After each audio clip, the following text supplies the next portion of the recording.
82 நான் சாரி முடிச்சேன். எவ்வளோதான் பார்க்க அப்படி ஜிட்டி நீங்கள் ஒன்று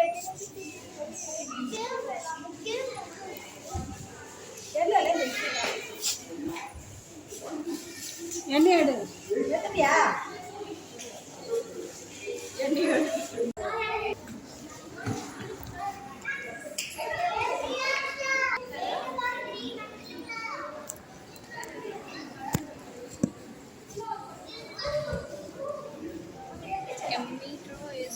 Stick of light in the sky, shooting star or morning star produced by the entry of small asteroid into Earth's atmosphere.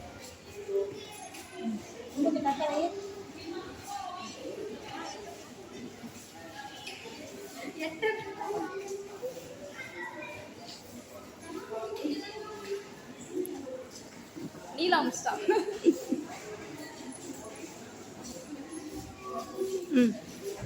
Photo எடுக்குவா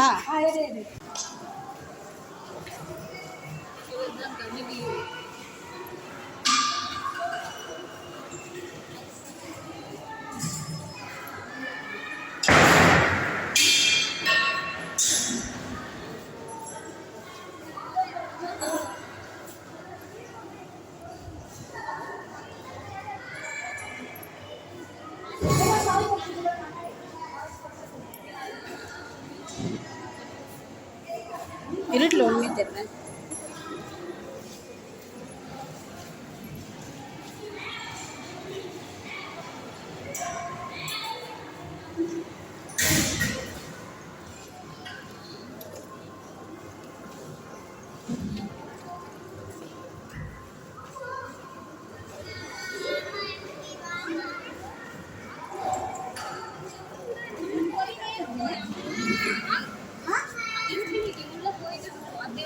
அது illusion. இது வந்து நமக்கு உள்ள போயிட்டே இருக்க மாதிரியே தெரியும். எண்டே இல்ல. இது வந்து ஏன் பால் தராங்க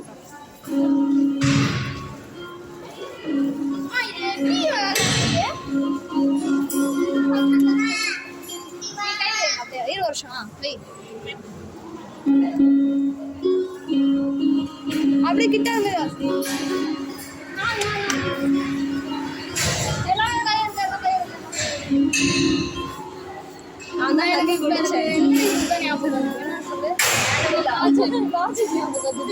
கை வச்சா வரும். நல்லைக்கு நான் வைக்கிறேன்.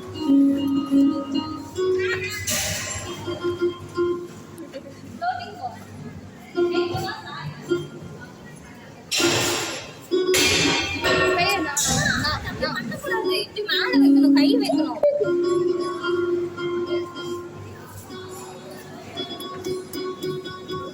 ஆமா பூயே பூசையிலே வர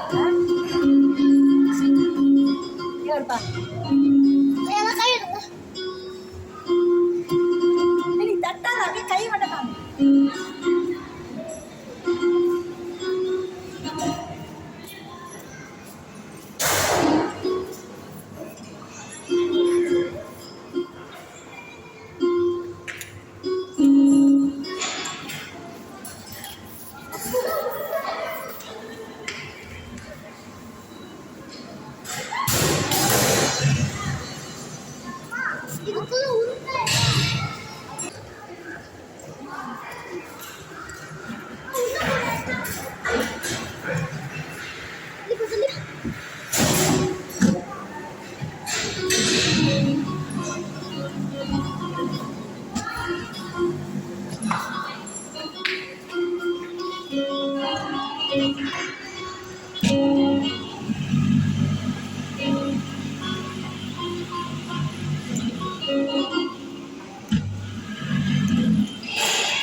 சாய்ஸ்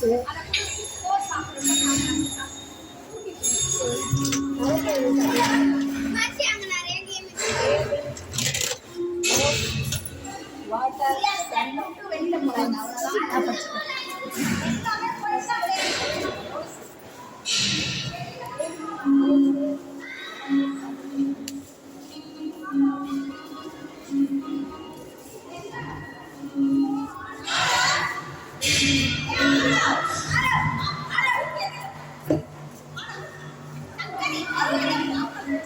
இந்த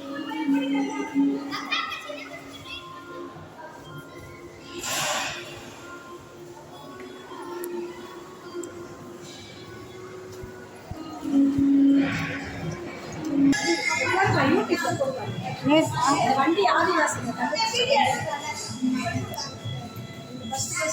இந்த வண்டி கண்டுபிடிச்சு அப்புறமா தான் இருந்தெல்லாம் வந்து 70 அந்த வண்டி 80 அந்த வண்டியா 86 யூஎஸ்ஏல கண்டுபிடிச்சிக்கிறாங்க. அதுக்கப்புறம் தான் இதெல்லாம்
இது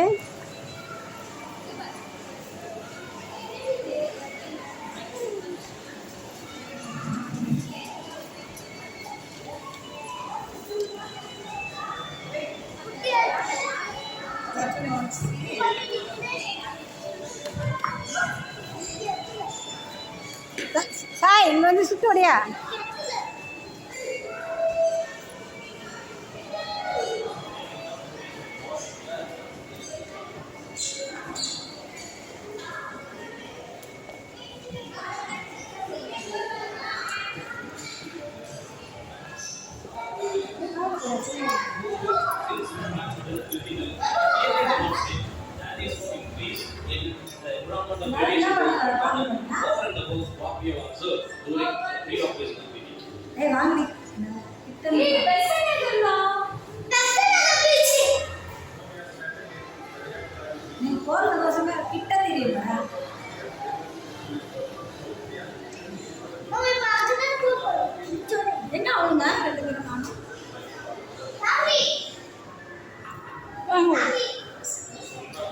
We have seen we can very well run KMK nuclear power plants.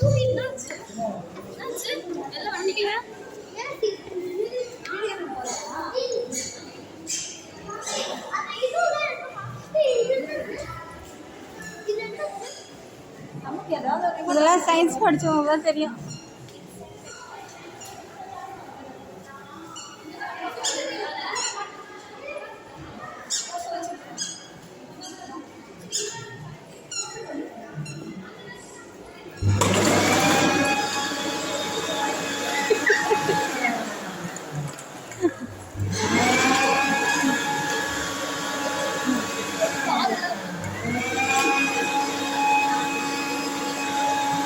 பயந்து போயிட்டு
என்னவா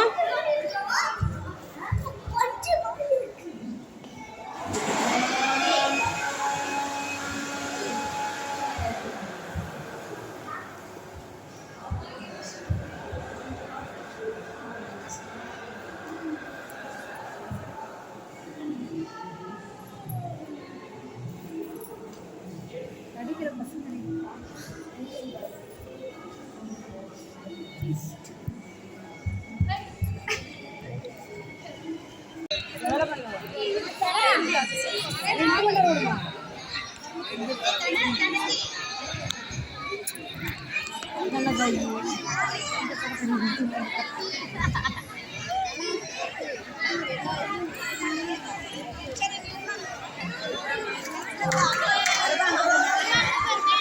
இப்போது சூரிய குடும்பம் பற்றிய ஒரு கோளரங்க நிகழ்ச்சியை காண உங்கள் அனைவரையும் அன்புடன் அழைக்கின்றோம். சூரியன் தொலைவில் தொடுவானத்தின் கீழே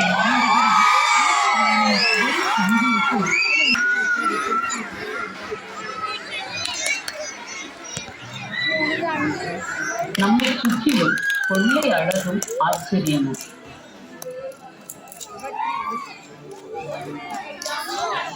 நம் பூமிக்கோளின் வேறுபட்ட நிலப்பரப்புகளில் தொடங்கி அகண்ட பிரபஞ்சம் வரையிலும் அதற்கு அப்பாலும் உற்று நோக்க தொடங்குகிறோம். இதோ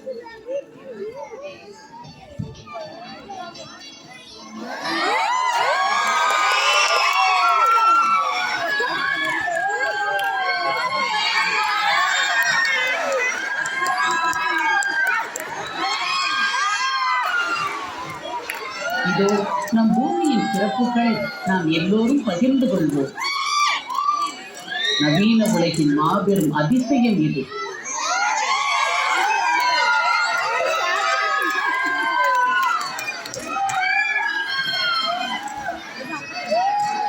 விண்வெளியில் நம் உலகம் ஒரு சாதாரண மனித விண்மீனுடன் விரைந்து கொண்டிருக்கிறது. நாம் பால்வெளி என்று அழைக்கிற அண்டத்தில் 20,000 கோடி விண்மீன்களில் ஒன்று நமது சூரியன்.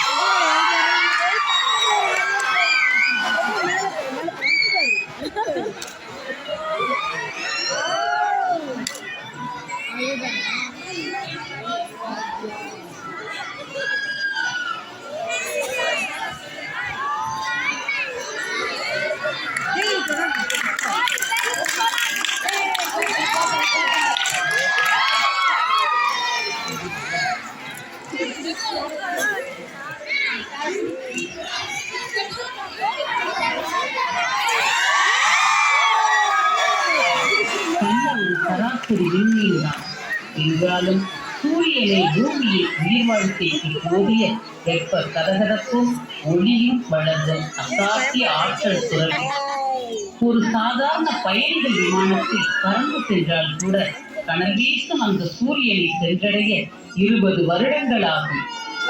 ஆனால் இப்போது நாம் நொடிகளிலேயே அங்கு சென்று விடலாம்.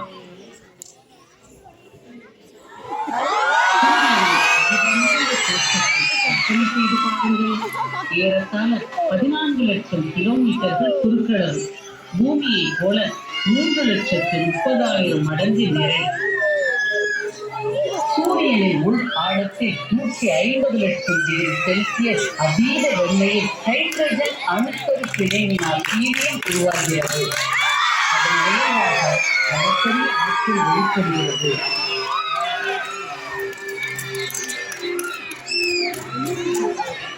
சூரியனின் புறப்பரப்பு சூடேறி அயனியாக்கப்பட்ட வாயுக்களால் கொந்தளிக்கும் கடல்.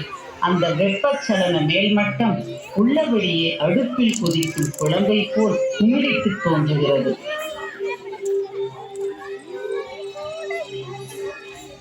இங்கும் அங்குமாக சில இடங்களில் சூரிய கரும்புள்ளிகள் என்று அழைக்கப்படுகிற இருண்ட பகுதிகளும் காணப்படுகின்றன. அந்த பகுதியில் இருந்து ஆற்றலுடன் கூடிய கிளர்வுகளாய் புறஊதா கதிர்வீச்சுக்களும் எக்ஸ் கதிர்வீச்சுக்களும் அண்டவெளியில் வாரி இறைக்கப்படுகின்றன. அன்றியும் அதன் புறப்படல நிறை உமிழ்வுகள் ஆற்றல் மிகு துகள்கள் சுழல் வீச்சுக்களாக சூரிய மண்டலத்தின் குறுக்கே அதிவேகத்தில் சீறி பாய்கின்றன. உண்மையில் நம் சூரியன் மிகவும் முக்கியமான இடம்தான். 15 கோடி கிலோமீட்டர்கள் தூரத்தில் நம் பூமி சூரியனின் எழுச்சிகளிலிருந்து கண்ணுக்கு புலப்படாத புவிகாந்த தடுப்பு போர்வையினால் பாதுகாக்கப்படுகிறது. அதன் விளைவாக பூமியின் வட தென்துருவ வானில் அழகிய சுடரொளிகள் மின்வெட்டலாய் பளிரிடுகின்றன.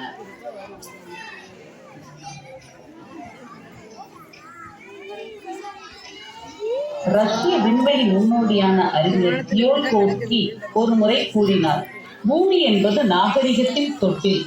ஆனால் எவரும் தொட்டிலேயே என்றென்றைக்கும் தங்கி இருக்க இயலாது. இன்று நாம் மனித இன வரலாற்றிலேயே மகத்தான ஒரு யுகத்தில் வாழ்ந்து வருகிறோம். 500 ஆண்டுகளுக்கு முன்னம் மாபெரும் மாலுமிகள் விரிந்து பரந்த கடல்களை கடந்து பல்வேறு புதிய கல்விகள் பற்றிய அரிய செய்திகளை கொண்டு சேர்த்தனர். ஆனால் இன்று மிகப்பெரிய ஊர்திகள் விண்வெளியில் பறந்து இந்த பூமிக்கு அப்பாலும் ஆராய்ச்சிக்குரிய வேறு பிற உலகங்கள் பற்றிய வியத்தகு தகவல்களை அளித்துள்ளன. அதற்கு நமக்கு மிக அருகாமையில் உள்ளது நமது சந்திரன். 3,84,000 கிலோமீட்டர்கள் தொலைவில் உள்ள சந்திரன் தான் நமது அண்டை உலகம். இது நம் பூமியின் அளவில் 1/4 பங்கு அளவே உடையது. வறண்ட காற்றே இல்லாத உயிரற்ற உலகம். இந்த பூமிக்கு நேர் மேலாக ஒளிமின்னும் விண்மீன்களோடு இருள் படர்ந்த வானம் எப்பொழுதும் அமைதியாக இலங்குகிறது.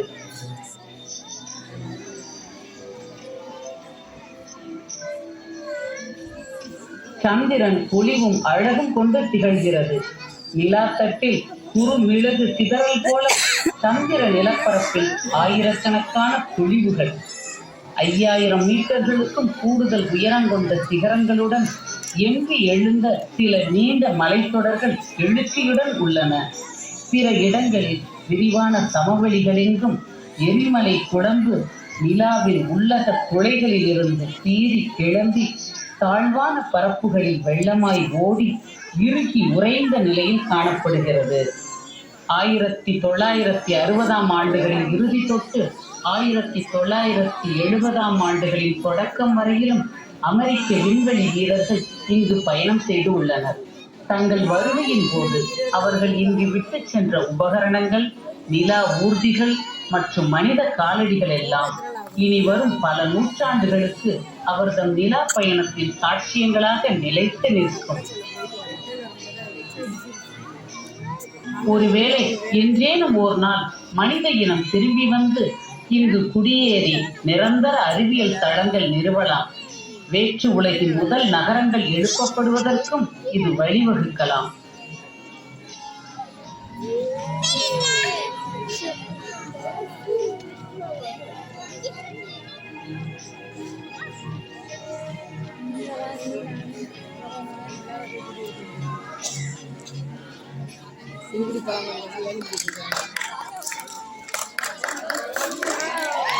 சூரியனுக்கு நெருக்கமான சிறிய புதன் போல் நம் சந்திரனை காட்டிலும் சற்றே பெரியது. இதன் புறப்பரப்பும் முற்காலத்தில் கடுமையான தாக்குதல்களுக்கு உட்பட்டதாக தெரிகிறது. புதனின் பரப்பில் விரிந்த சமவெளிகள், பொழிவுகள் காணப்படுகின்றன. பல 100 கிலோமீட்டர்கள் நீளத்தில் செங்குத்து பாறை தொடர்கள், மேரி கல்லோரிஸ் என்று கூறப்படும் வெப்பக்கடல் அங்கு உள்ளது. பல கோடி ஆண்டுகளின் முன்னம் ஒரு குறுங்கோள் வந்து மோதியதால் ஏற்பட்ட பள்ளம் இது. வெம்மைதான் புதனின் அடையாளச் சொல். இங்கு பகல் பொழுதில் புற வெப்பநிலையோ தகரம், காரியம் போன்ற உலோகங்களையும் உருக்கும் அளவுக்கு உயரும். இருந்தாலும் காற்றே இல்லாத புதனின் நீண்ட இரவு பொழுதில் பனிமுறை நிலைக்கும் 170 டிகிரி செல்சியஸ் குறைந்து அதி குளிராக இருக்கும்.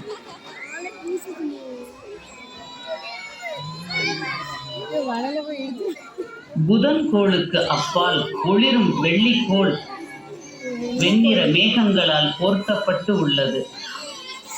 கிரேக்க, ரோமானிய தொன்மங்களில் இது ஒரு காதல் தேவதையாக சித்தரிக்கப்படுகிறது. ஆனால் அழகான இந்த கோளின் மேகமூட்டங்கள் உண்மையில் மூச்சடைக்கும் கரியமில வாயு மற்றும் கந்தகமில துளிகளால் ஆனவை. அதனால் பசுமை குடில் விளைவு ஏற்பட்டு வளிமண்டலத்தினுள் சூரிய வெப்பம் அதிகரித்து பகலிலும் இரவிலும் நிலநடுக்கோடு முதல் துருவங்கள் வரை இதன் புறவெப்பம் 460 டிகிரி செல்சியஸ் வரை உயரும். சோவியத் நாட்டு வெண்ணிலா விண்கலம் முதன்முறையாக வெள்ளியின் தரைப்பரப்பின் காட்சிகளை அங்கு தரையிறங்கி படம் பிடித்து அனுப்பியது. விண்கலம் வெள்ளியின் வெப்பத்திலும் அழுத்தத்திலும் சிக்கி அடிபடுவதற்கு முன்னதாகவே அனுப்பிய படங்கள் இவை. அமெரிக்காவின் மெகலன் விண்கலனும் கொஞ்சம் பாதுகாப்பான தூரத்தில் பறந்தபடி திறன்மிக்க ரேடார் கருவிகளை பயன்படுத்தி அந்த கோளின் மேகத்திரைக்குள் ஊடுருவி உற்று நோக்கி வெள்ளியின் பரப்பின் படங்களை அனுப்பியது. வெள்ளியின் தரையில் நீண்டு திரண்ட சமவெளிகள், வினோதமான தோசை வடிவ நில அமைப்புகள், முன்பொரு காலத்தில் அகன்ற பள்ளத்தாக்குகளில் வெள்ளமாய் பாய்ந்து ஒழுகிய பாறை குழம்பினை உமிழ்ந்த ஓங்கிய எரிமலை சிகரங்கள் ஆகியன காணப்படுகின்றது. இன்றைக்கும் பெரிய எரிமலைகள் அங்கு கனலையும் கந்தக சாம்பலையும் அள்ளி இறைத்துக் கொண்டிருக்கின்றனவா? சமீபத்தில் வெள்ளியினை ஆராய்ந்த வீனஸ் எக்ஸ்பிரஸ் என்ற ஐரோப்பிய விண்கலம் இது உண்மை என்றே தெரிவிக்கிறது. வெள்ளி நம் பூமியின் மிக நெருங்கிய அண்டை கோள். ஆனாலும் இது வெவ்வேறு அண்டை உலகங்கள் எப்படியெல்லாம் இருக்கின்றன என்பதற்கு அற்புத சான்று பகர்கின்றது. வெள்ளிக்கோள் எழிலுக்கும் அன்பிற்கும் உரிய தேவதை என்கிற புகழ் ஒருபுறம் இருந்தாலும் உண்மையில் இது வேத நூல்கள் விவரிக்கும் நரகத்திற்கு மிக அருகில் உள்ளதாக தோன்றுகிறதே. பூமிக்கு அப்பால் செவ்வாய்க்கோள் அமைந்துள்ளது. இதற்கு உருளைக்கிழங்கு வடிவில் டிமோஸ், போபோஸ் ஆகிய 2 குட்டி சந்திரங்கள் உள்ளன. மணக்குன்றுகள் நிறைந்த பாலைவனங்கள், இருண்ட பிரதேசங்கள், ஒளிரும் பனித்துருவங்கள் கொண்ட உலகம் செவ்வாய். செந்நிற இரும்பு துரு சமவெளிகளில் புழுதி பூதங்கள் சுழன்றோடுகின்றன. அவ்வப்போதாய் சீறி கிளம்பும் இந்த கொடும் புயல் வழியில் கிடக்கும் அனைத்தையும் சுருட்டி வாரி அழித்துவிடும்.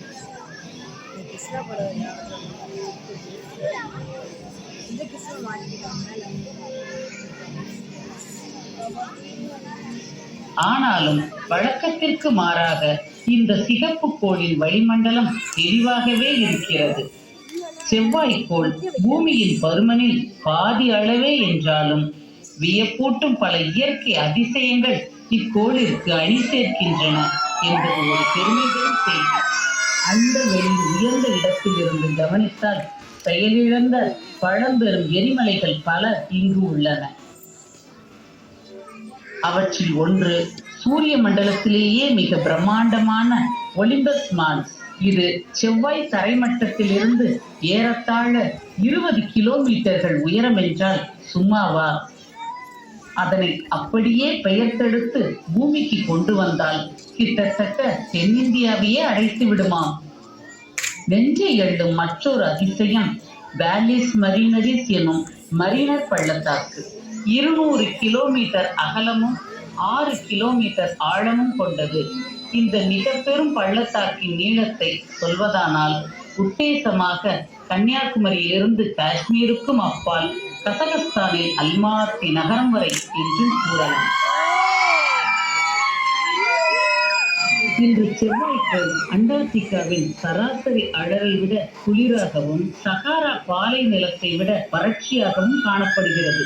இருந்தாலும் சமீபத்தில் அதன் புறப்பரப்பில் கண்டுபிடிக்கப்பட்ட இருண்ட கீச்சுக்கோடுகள் மலைகளிலும் பொழிவுகளிலும் பள்ளத்தாக்கு சரிவுகளிலும் முன்னொரு காலத்தில் பருவகால உப்பு நீரோடைகள் பாய்ந்ததை காட்டுகின்றன.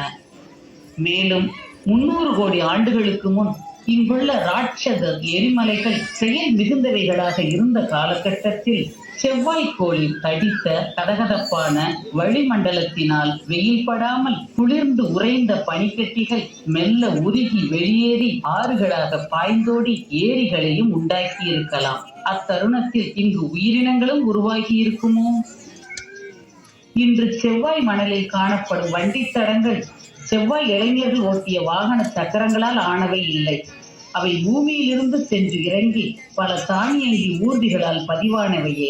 அந்த ஊர்திகள் செவ்வாய் நிலப்பரப்பில் உயிரினங்கள் உருவாக்கத்திற்கு உகந்த சூழல்கள் முன்னொரு காலத்தில் நிலவியதா என்று சத்தமின்றி தேடி பார்த்தன.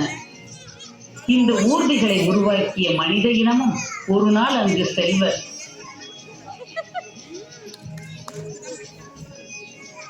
ஆனால் எதிர்பாராத முரண் திருப்பமாக பழங்காலத்தில் செவ்வாய் பாறைகளுக்குள் உயிரி படிவங்கள் புதைந்திருந்தது. விண்கற்கள் மோதலில் அந்த பாறைகள் வெடித்து சிதறி அவற்றில் சில உயிரி துணுக்குகளே அதிவேகத்தில் பூமிக்குள் வந்து விழுந்திருக்கும் அல்லவா?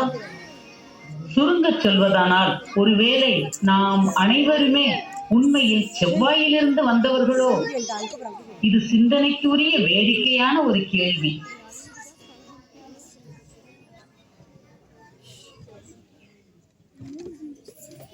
செவ்வாய்க்கோளுக்கு அப்பால் குறுங்கோள் வளையம் அமைந்துள்ளது. இவை சூரிய மண்டலம் உருவான பொழுதில் வெளிப்பட்ட சிதறல் துண்டுகள். போதிய நிறை ஈர்ப்பு இன்மையால் 2 கோள்களாக இயலாத துண்டுகள். முடிவில்லாத தடுமாற்றங்களுடன் சூரியனை சுற்றி வரும் துண்டுகள். இந்த பாறை துண்டுகளின் பாதையை கடந்து புறக்கோள்களின் சுற்றுத்தலங்களுக்குள் நுழைகிறோம். வியாழன் கோள் மிக பிரம்மாண்டமான உலகம். ஏறத்தாழ 1300 பூமிகளை இதற்குள் இட்டு நிறைக்கலாம். இதன் முகப்படத்தில் காணப்படும் பட்டை வரி கோடுகள் வியாழ மேகங்களின் மேற்படலங்கள். இங்கு அதிவேகத்தில் அமோனியா வாயு பனி புயல்களாய் சுழல்கின்றது. அதன் கீழ் அடுக்குகளில் சூறாவளியுடன் அமோனியா மழை பொழிகின்றது. இடியுடன் பளிச்சிடும் மின்னல் தெரிப்பின் வெம்மையில் புவி நகரங்கள் என்றால் எரிந்தே ஆவியாகிவிடும்.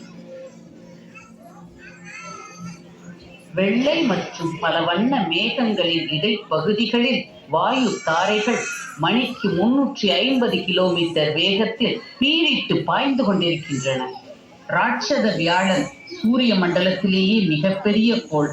இருந்தாலும் தன் அச்சில் சுழலும் இதன் நாள் பொழுது மிக குறுகியது.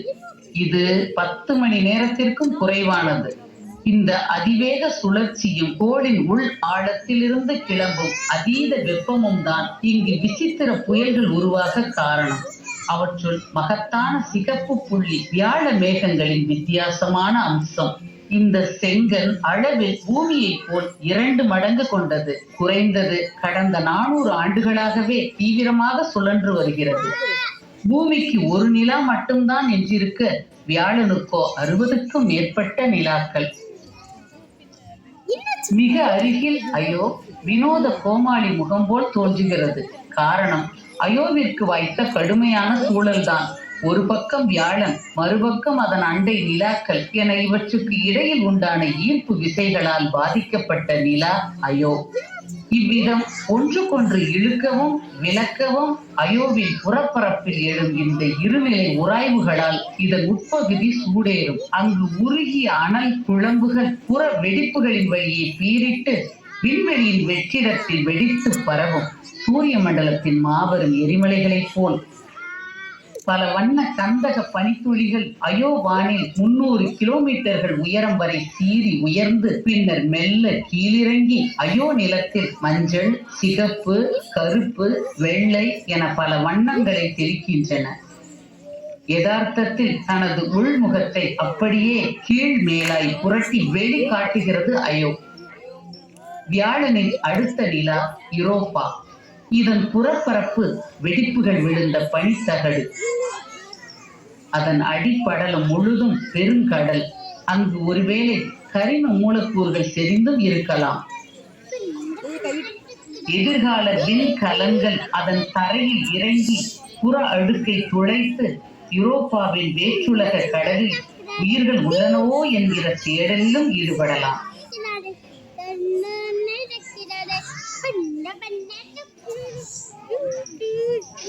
வளையங்களின் அரசன் சனி சூரிய குடும்பத்தின் அணிகலன். வியாழனை போலவே சனியும் ஓர் ராட்சத வாயுக்கோள். அதன் வளிமண்டலம் பல்லாயிரம் கிலோமீட்டர்கள் ஆழம் உடையது. அதன் மேகங்களுக்கு அடியில் திடமான நிலப்பரப்பே இல்லை. ஆனால் புவி நிலைகளுக்கு மாறாக அங்கு கடும் அழுத்தத்தில் திரவ ஹைட்ரஜன் உலோக கடலாய் அமைந்துள்ளது. சனி மேகங்களும் புயல்களின் உறைவிடம். இங்கு சில இடங்களில் ஆசிய நிலப்பரப்பு அளவுக்கு சூறாவளியுடன் அமோனியா மழை கொட்டுகிறது. வேறு சில இடங்களில் 30 ஆண்டுகளுக்கு ஒரு முறை அமோனியா பனிப்புயல் எழுந்து சில வாரங்களில் சனிக்கோள் முழுமையும் பறந்து சூழ்ந்து விடுகின்றது. ஆனால் நம் கவனத்தை ஈர்ப்பது சனியின் அற்புதமான வளைய அணிகலன்கள் தான். அவற்றின் அகலம் சராசரி 3 லட்சம் கிலோமீட்டர்கள். தடிமன் பல இடங்களில் 30 கிலோமீட்டர்கள். வெறுங்கண்ணால் கவனித்தால் ஒளிகசியும் படலமாக தோன்றும் இந்த சனி வளையம் உண்மையில் பல கோடி பனித்துகள்களின் தொகுப்பு. அவை ஒரு வீடு அளவுக்கு பருத்த பனிப்பாறை முதல் சிறிய உப்புத்துகள் அளவு வரை பல்வேறு அளவு கொண்டவை. அத்தனையும் மணிக்கு 85,000 கிலோமீட்டர்கள் என்ற அசாத்திய வேகத்தில் சனிக்கோளினை சுற்றி வருகின்றன. சனிக்கோளின் நிறையீர்ப்பு ஆளுகைக்குள் பல நிலாக்களும் நிலா கற்களும் இயங்குகின்றன. அவற்றுள் நம் ஆர்வத்தை மிக தூண்டுவது டைட்டன். இந்த புகைப்பனி போர்த்த உலகத்தை நிலா என்பதை விட கோள் என்றே கூறலாம். இதற்கு பூமியை காட்டிலும் 2.5 மடங்கு அடர்வு கொண்ட வளிமண்டலம் உடையது. அதன் கீழே பல 100 கிலோமீட்டர்கள் நீல தொடராய் ராட்சத மணல் மேடுகள், பனிக்கட்டிகளால் ஆன மலைகள், திரவ நிலையிலான ஈத்தேன் மற்றும் மீத்தேன் வாயுக்கள் நிறைந்த ஏரிகள் உள்ளன. மலைகள், மணல் மேடுகள், ஆறுகள், ஏரிகள் யாவும் வழக்கமான நில அமைப்புகள் தான். ஆனால் அங்கு பனிப்புரை நிலைக்கும் 180 டிகிரி செல்சியஸ் கீழே உள்ளது. இது டைட்டனை பூமிக்கு முற்றிலும் மாறுபட்ட ஒன்றாக மாற்றுகிறது. யுரேனஸ் இன்னொரு வாயுக்கோள். சூரியனில் இருந்து ஏறத்தாழ 300 கோடி கிலோமீட்டர்கள் தொலைவில் இயங்குகிறது. இதற்கும் வளைய அமைப்புகள் உள்ளன. ஆனால் சனிக்கு ஆபரணம் போல் விளங்கும் வளையத்தோடு ஒப்பிட்டால் யுரேனஸின் வளையங்கள் மெலிந்தும் இருண்டும் தோன்றுகின்றன. இந்த கோளும் முன்னொரு காலத்தில் மிக பெரும் விண்வெளி மோதலுக்கு உட்பட்டு இருக்கலாம். இது பக்கவாட்டில் உருண்டபடியே சூரியனை சுற்றி வருகிறது.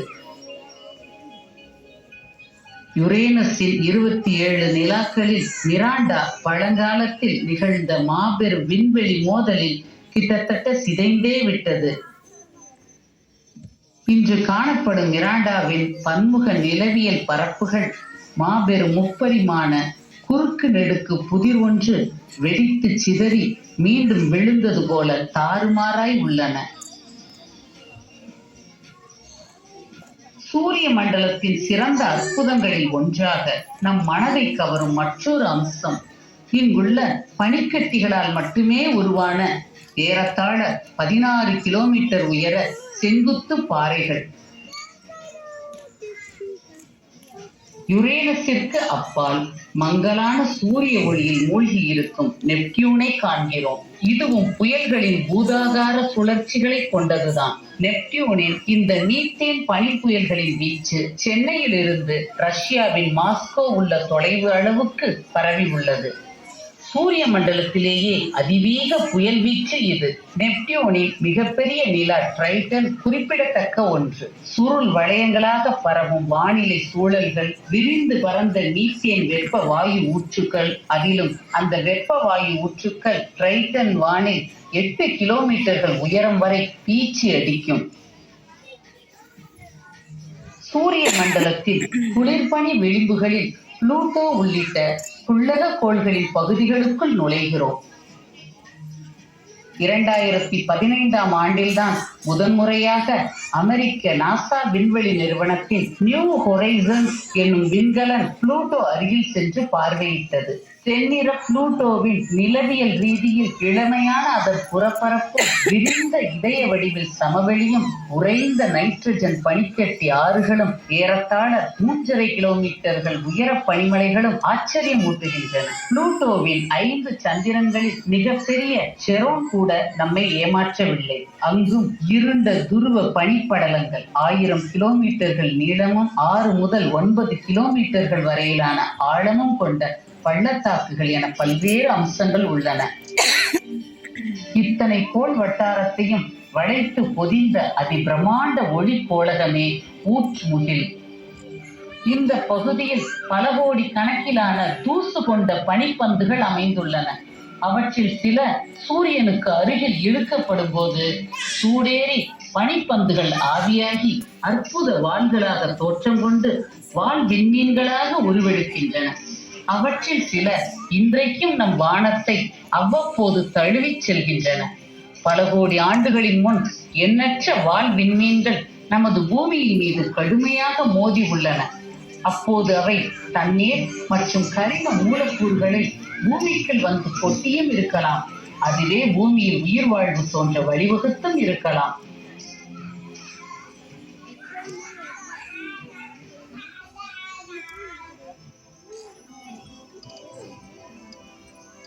நமது சொந்த சூரிய குடும்பத்திற்கு அப்பால் வேறு ஏதேனும் சூரிய மண்டலங்களும் தோன்றியிருக்க கூடுமோ?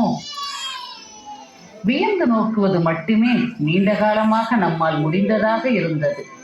இன்றைக்கு கடந்த 1/4 நூற்றாண்டு அளவுக்குள் ஏறத்தாழ 2000க்கும் கூடுதலான கோள்கள் அண்டவெளியில் மற்ற விண்மீன்களை சுற்றி கொண்டு இருப்பதை கண்டுபிடித்து இருக்கிறோம்.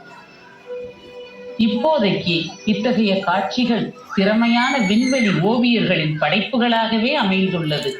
நமது சூரியக்கோள் அமைப்பை விட அற்புதமான வேறு உலகங்களும் அண்டவெளியில் இருக்கலாம்.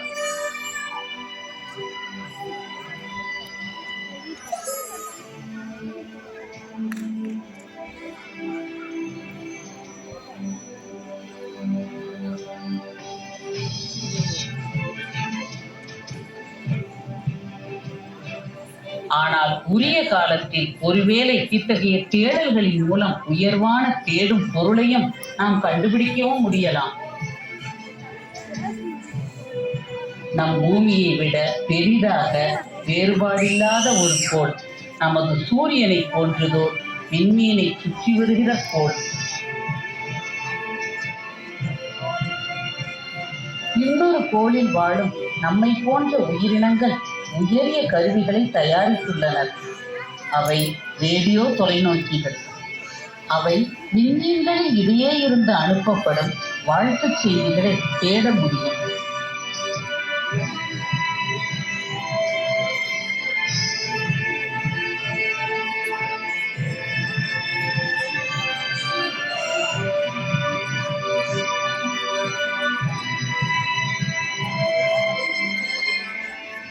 அந்த உயிரினங்கள் நம்மை போலவே விண்மீன்கள் நிறைந்த வானத்தை அண்ணாந்து பார்த்து நாம் மட்டும் இந்த பேரண்டத்தில் தனித்துள்ளோமோ என்று வியந்து நோக்கிக் கொண்டுள்ளனர்.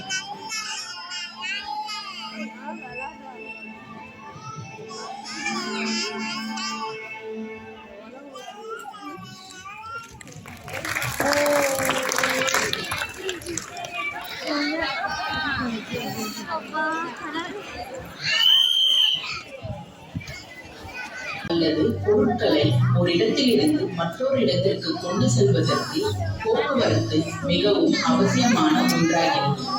போக்குவரத்தை நாம் 3 வகைகளாக பிரிக்கலாம். தரைவழி போக்குவரத்து, நீர்வழி போக்குவரத்து, வான்வழி போக்குவரத்து. இது நாம் மிக விரைவாக செல்வதற்கு வான்வழி போக்குவரத்தை பயன்படுத்துகின்றோம். இங்கு நீங்கள் காண்பது தற்போதைய வான்வழி போக்குவரத்து நெரிசல்.